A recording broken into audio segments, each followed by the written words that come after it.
సమస్యతో బాధపడుతున్నారా? ఇప్పుడు లేజర్ చికిత్సతో ట్రీట్మెంట్ రేంజ్ హాస్పిటల్స్ లో శాశ్వత పరిష్కారం. ఇప్పుడే సంప్రదించండి. ఆంధ్రప్రదేశ్ జపాన్ల మధ్య బంధం మరింత బలపడబోతుంది.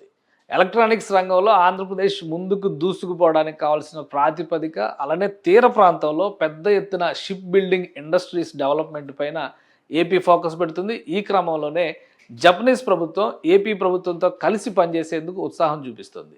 ఆంధ్రప్రదేశ్లో ప్రత్యేకంగా ఒక భేటీ జరిగింది ముఖ్యమంత్రి చంద్రబాబు నాయుడుతో. దీనిలో ఆంధ్రప్రదేశ్కు సంబంధించినటువంటి ప్రముఖులతో పాటు జపాన్ ఎంబసీకి సంబంధించిన ప్రతినిధుల బృందం ఉండడం, ఇండస్ట్రీలకి సంబంధించినటువంటి ప్రతినిధులు కూడా దీనికి అటెండ్ కావడం ఇప్పుడు ఆసక్తికరంగా మారింది. పెద్ద ఎత్తున రాబోయే రోజుల్లో జపనీస్ ఇన్వెస్ట్మెంట్స్కి ఆంధ్రప్రదేశే వేదిక కాబోతుందనేది సమాచారం. ఒకసారి చూద్దాం. దీనికి సంబంధించినటువంటి అంశాలను ఏపీ సీఎం చంద్రబాబు నాయుడు కూడా ట్వీట్ చేశారు.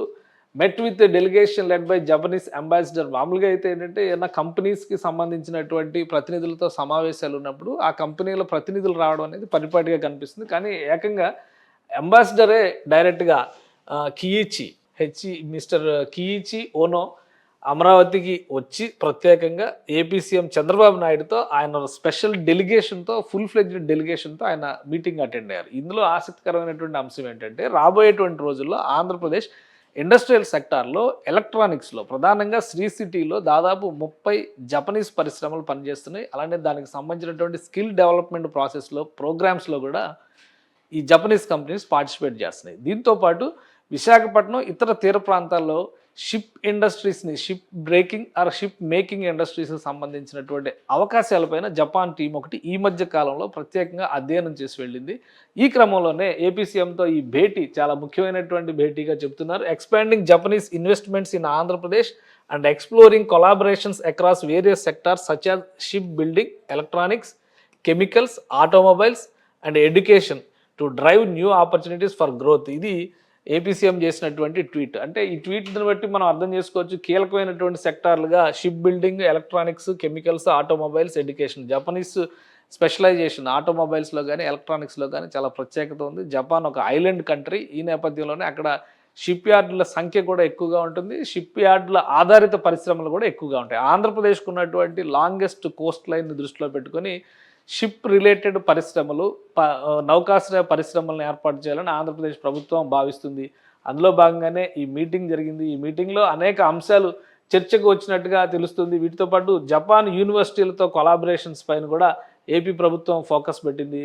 ఇండస్ట్రీ ఎక్స్పర్ట్స్ టీమ్ని ప్రత్యేకంగా జపనీస్ ఎంబసీ నుంచి జపనీస్ అంబాసిడర్ కియిచి తనతో పాటు తీసుకొచ్చారు. పలు పరిశ్రమలకు చెందినటువంటి ప్రముఖులు ఇందులో ఉన్నారు. వాళ్ళందరితో కూడా ఏపీ సీఎం ఒక గ్రూప్ ఫోటో దిగారు. వీళ్ళందరితో కలిసి రాబోయేటువంటి రోజుల్లో ఆంధ్రప్రదేశ్లో ఉన్నటువంటి అవకాశాలు ఏంటి, ఆంధ్రప్రదేశ్లో పరిశ్రమలు పెట్టడానికి ఉన్నటువంటి మార్గాలు ఏంటి, వీటిపైన కూడా చర్చించారు. రాబోయే రోజుల్లో ప్రధానంగా తీర ప్రాంతంలో బీచ్ టూరిజం పైన కూడా ఆంధ్రప్రదేశ్ ప్రభుత్వం ఫోకస్ పెడుతుంది. ఈ ఫోకస్తో పాటు షిప్ బిల్డింగ్ ఇండస్ట్రీస్ పైన ఈస్ట్ కోస్ట్లో బలమైనటువంటి నౌకాశ్రయం, అంటే పురాతనమైనటువంటి నౌకాశ్రయంగా విశాఖపట్నంలో ఎప్పుడో నౌకా నిర్మాణం జరిగింది.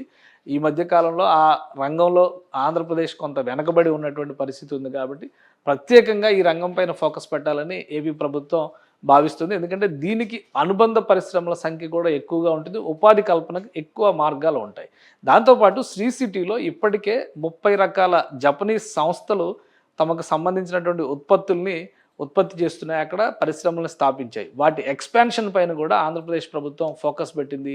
రాబోయే రోజుల్లో రాయలసీమలో, ముఖ్యంగా తిరుపతి జిల్లా పరిధిలో ఎలక్ట్రానిక్ క్లస్టర్స్ని డెవలప్ చేసేటువంటి ప్రక్రియలో జపనీస్ భాగస్వామ్యాన్ని ఆంధ్రప్రదేశ్ ప్రభుత్వం పెద్ద ఎత్తున ఆహ్వానిస్తుంది. దానికి ప్రాతిపదికగానే ఈ భేటీ జరిగింది. ఈ భేటీ తర్వాత కొన్ని కీలక ఒప్పందాలు జరిగేటువంటి అవకాశం కూడా ఉంది.